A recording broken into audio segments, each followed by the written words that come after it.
Hello students, welcome back to our channel Ignite Classes. कैसे हो आप सब? आई होप आप सब ठीक होगे और बढ़िया से पढ़ाई कर रहे होगे। आज मैं आपके लिए लेके आई हूँ एक नया पीवाईक्यू सेशन जो कि है चैप्टर का plant growth and development. Plant growth and development में पढ़ना क्या है बच्चे? तो प्लांट ग्रोथ एंड डेवलपमेंट में आपको सबसे ज्यादा जो पढ़ना है वो है ग्रोथ का पैटर्न, और दूसरा है प्लांट ग्रोथ रेगुलेटर्स, मतलब प्लांट के हार्मोन्स के बारे में, जिसमें से हम लोगों ने पढ़ा है कितने hormones? 5 major hormones, auxin, gibberellin, cytokinin, abscisic acid और इथाइलिन। तो ये जो पांचों के पांचों है ये आपको पढ़ना है, और इसमें सबसे ज्यादा क्वेश्चंस यही दो टॉपिक से पूछे जाते हैं कि प्लांट का ग्रोथ रेट कैसा है और प्लांट में कौन कौन से हार्मोन्स यूज किए जा रहे हैं, उनका डेरिवेटिव्स क्या है, उनका फंक्शन क्या है, कहां से निकलते हैं, कैसे निकलते हैं। तो चलो लेट्स गेट स्टार्टेड। पहला क्वेश्चन हमारे पास आता है इसका, which one is gaseous hormone. ये सबसे इंपॉर्टेंट क्वेश्चन है, बहुत बार पूछा गया वो क्वेश्चन है। ये पूछ रहा है आपसे कि कौन सा ऐसा हार्मोन है जो कि गैसियस फॉर्म में रिलीज होता है। गैसियस फॉर्म में जो रिलीज होने वाला हार्मोन है that is one and only ethylene. Ethylene is a gaseous element और गैसियस हार्मोन जो कि फ्रूट राइपनिंग में हेल्प करता है, फ्रूट पकाने में हेल्प करता है। याद रहेगा ये वाला। नेक्स्ट आते हैं।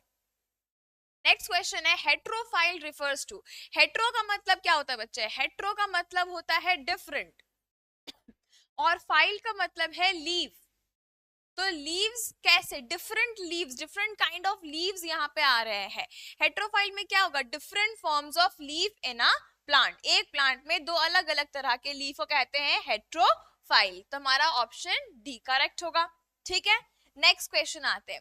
What is the ability to change under the influence of internal और external stimuli? बोल रहा है internal और external stimuli में अगर प्लांट अपनी बॉडी को चेंज कर ले रहा है, मतलब अकॉर्डिंग टू एनवायरमेंटल कंडीशन या इंटरनल कंडीशन के अकॉर्डिंग अगर अपने बॉडी को चेंज कर रहा है, अपने स्ट्रक्चर को चेंज करता है, तो वो क्या प्रोसेस है, उसको क्या कहते हैं? उसको बोलते हैं प्लास्टिसिटी, मतलब फ्लेक्सिबिलिटी। वो प्लांट बड़ा फ्लेक्सिबल है कि अच्छा तुम ऐसा गर्मी रहेगा तो ऐसा मौसम में ये चेंज हो जाएगा, पानी में है तो कुछ और लीफ बन जाएंगे, लैंड में है तो कुछ और लीफ बन जाएंगे। तो इसको कहते हैं हम लोग प्लास्टिसिटी। इसमें एग्जांपल्स कैसे कैसे पढ़ने थे आपको? एग्जांपल पढ़ने कोरिएंडर, बटरकप और लैक्सपार। ये याद करना है, याद हो जाना चाहिए। कॉटन भी है इसमें। चलो आते हैं next. In which of the following process the cell loses their protoplasm to form tracheary elements. Tracheary element का मतलब हम लोग जाइलम बना रहे हैं यहाँ पर, ठीक है? ट्रैकिया बना रहे हैं, ट्रैकीड्स बना रहे हैं हम लोग जाइलम के लिए। तो बच्चे यहाँ पर हो क्या रहा है? मैच्योरेशन हो रहा है। मैच्योरेशन प्रोसेस को क्या कहते हैं हम लोग? डिफरेंशिएशन कहते हैं। प्लांट अपना प्रोटोप्लास्ट के एबिलिटी को लूज करता है और क्या हो जाता है? डिफरेंशिएशन करने लग जाता है, वो परमानेंट सेल बनने लग जाता है। तो इसमें आता है differentiation. Next question, two major targets of changes during differentiation. Differentiation में कौन से दो टारगेट्स चेंज होते हैं?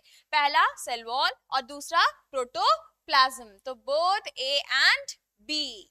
ठीक है, next question, the measure of the ability of the plant to produce new plant material is referred as। बोल रहा है कि प्लांट का ऐसा कौन सा एबिलिटी है जिससे कि वो क्या कर सकता है? वो पुराने प्लांट से न्यू प्लांट मटेरियल बना सकता है। ये रिलेटिव ग्रोथ की प्रॉपर्टी होती है हमारी, और रिलेटिव ग्रोथ को हम लोग क्या कहते हैं? Efficiency index. याद रहेगा, efficiency index is the correct option. ठीक है, चलो आते हैं नेक्स्ट क्वेश्चन में। विच of the following is coconut milk factor. Coconut milk में कौन सा हार्मोन पाया जाता है? देखो बच्चा, कोकोनट मिल्क सेल डिवीजन करवाने में हेल्प करता है। सेल डिवीजन में कौन सा हार्मोन चाहिए? सेल डिवीजन में चाहिए साइटोकाइन। तो कोकोनट मिल्क में बहुत ज्यादा सेल डिवीजन होता है, तो उसमें क्या होता है? साइटोकाइनिन होता है, बिकॉज यही हार्मोन है जो कि सेल को डिवाइड करने में हेल्प करेगा। ठीक है, नेक्स्ट क्वेश्चन आते हैं। साइटोकाइनिन क्या है? तो साइटोकाइनिन एक ऐसा हार्मोन है जो कि क्या करेगा? अभी बताया था, सेल डिवीजन करेगा। तो सेल डिवीजन करने वाला क्या है? यहाँ पे लिखा है is a hormone whose main function is to induce the cell division. Cell को डिवाइड करवाएगा। तो हमारा ऑप्शन कौन सा सही होना चाहिए? Option A. ठीक है, चलो आगे बढ़ते हैं नेक्स्ट क्वेश्चन पे। Stem elongation is affected by. Stem का एलोंगेशन, स्टेम की जो लंबाई है वो किससे अफेक्ट होती है? कौन कौन से हार्मोन इंपॉर्टेंट है? दो मेजर हार्मोन है, ऑक्सिन बढ़ाएगा, जिबरलिन थोड़ा और इंटरनोड के स्पेस को बढ़ाएगा। एलोंगेशन में कौन हेल्प कर रहा है? Auxin and gibberellin. ठीक है, नेक्स्ट क्वेश्चन आते हैं। Parthenocarpic fruit can be produced by, parthenocarpic fruit किससे प्रोड्यूस होता है बच्चे? पार्थेनोकार्पिक फ्रूट मतलब वो फ्रूट जिसमें फर्टिलाइजेशन नहीं हुआ है और ओवरी बन गया फ्रूट, मतलब उस फ्रूट में सीड्स नहीं होंगे। जैसे एग्जांपल बनाना, वो पार्थेनोकार्पिक फ्रूट है। तो पार्थेनोकार्पिक फ्रूट बनाने के लिए कौन से हार्मोन्स की जरूरत पड़ती है? एक मेजर हार्मोन है ऑक्सिन। ऑक्सिन का इंजेक्शन दो, फटाफट पार्थेनोजेनेसिस हो जाएगा। अब ऑक्सिन में कितने टाइप्स है? 1 2 3। अब ये 1 2 3 में क्या है? ये पहला है IAA indole acetic acid, IBA indole butyric acid, यहाँ पे 2,4-D, ये सब के सब क्या है? ऑक्सिन है। दीज ऑल आर, सब के सब ऑक्सिन है। तो ऑक्सिन हार्मोन चाहिए हमें, तो ऑल ऑफ दीज। ठीक है, नेक्स्ट आते हैं। Seed dormancy is due to, seed की डोरमेंसी कौन करवाता है? इनहिबिटर कौन है बच्चे? एब्सिसिक एसिड, इसका शॉर्ट फॉर्म है IBA। बहुत जगह पे IBA लिखा हुआ मिलेगा आपको। क्लियर? सीड डोरमेंसी कराने वाला एब्सिसिक एसिड। नेक्स्ट आते हैं हम लोग।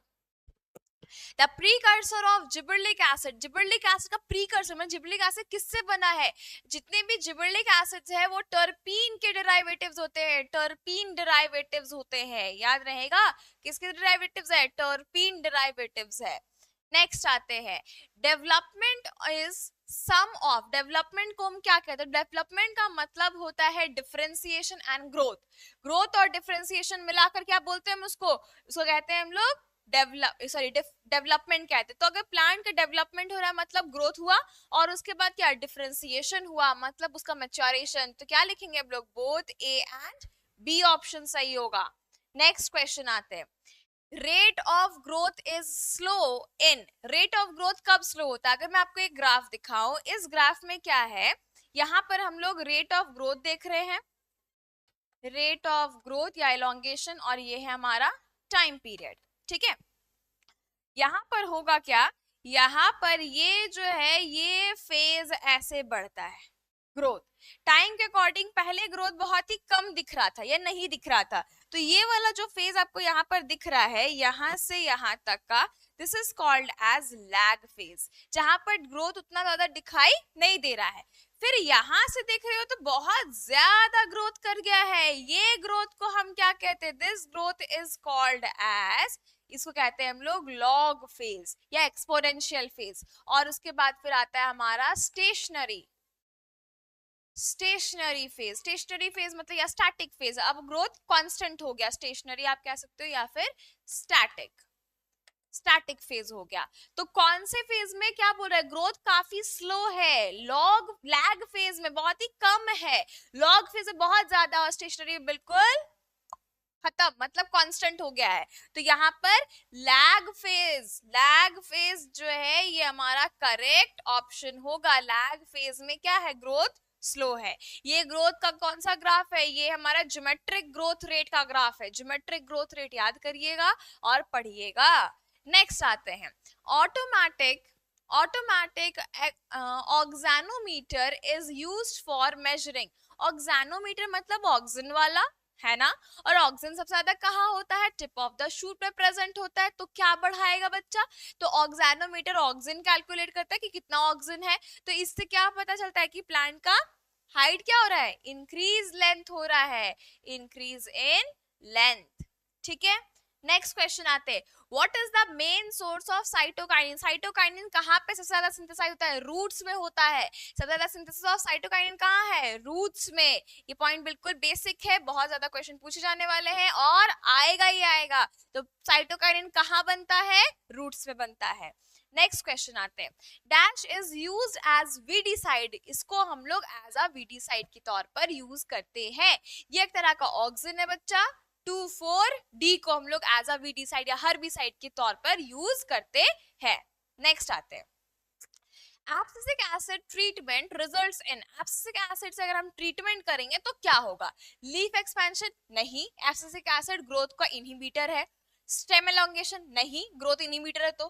फिर स्टोमेटल क्लोजर, यस ये स्टोमेटा को बंद कर देता है, ये स्टोमेटा खोलने नहीं देता है। और रूट एलोंगेशन, तो बच्चा एलोंगेशन मतलब हाइट बढ़ने या ग्रोथ वाला तो कोई काम करेगा नहीं, कौन सा काम करेगा, ये स्टोमेटल क्लोजर स्टोमेटा को बंद करेगा और अंदर में ऑक्सीजन या कार्बन डाइऑक्साइड आने को नहीं देगा। ठीक है, नेक्स्ट आते हैं, ग्रोथ हार्मोन एक्ट्स एज, जो भी ग्रोथ हार्मोन है बेसिकली प्लांट ग्रोथ हार्मोन्स जो होते हैं वो करते क्या है, वो क्या सिर्फ ग्रोथ करा रहे हैं या ग्रोथ को रोक भी सकते हैं, तो बेसिकली दोनों काम कर रहे हैं, मतलब इंड्यूस भी कर रहे हैं, तो कुछ और प्रमोटर्स है इंड्यूस कर रहे ग्रोथ करा रहे हैं, और कुछ इनहिबिटर्स है मतलब रोक भी रहे हैं, ऐसा नहीं कि बढ़ रहा है तो बढ़ने दे दो, यहाँ पर रोक भी रहे हैं। तो यहाँ पर क्या हो गया, some are promoters and some are inhibitors, कुछ प्रमोटर्स है और कुछ इनहिबिटर्स है। ठीक है, आगे बढ़ते हैं हम लोग, नेक्स्ट वाला question, hormones which is sprayed on young conifers to hasten the maturity period and early seed production, बोल रहा है जल्दी जल्दी कॉर्निफर्स को जल्दी ग्रो करवाएगा, मैच्योरिटी पीरियड में लाएगा और जल्दी जल्दी सीड्स बनवाएगा। ये एक ही मेजर हार्मोन है जो कर सकता है ऐसा काम, क्या नाम है उसका, जिबर्लिक एसिड।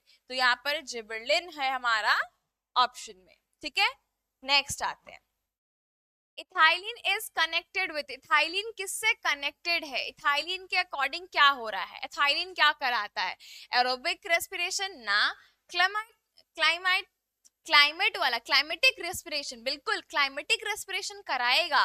दूसरा एनारोबिक रेस्पिरेशन और फर्मेंटेशन ना, ये सब नहीं करा रहा है, ये क्या कराता है, क्लाइमेटिक रेस्पिरेशन करा रहा है, क्लाइमेट के अकॉर्डिंग रेस्पिरेशन करवाता है इथाइलिन।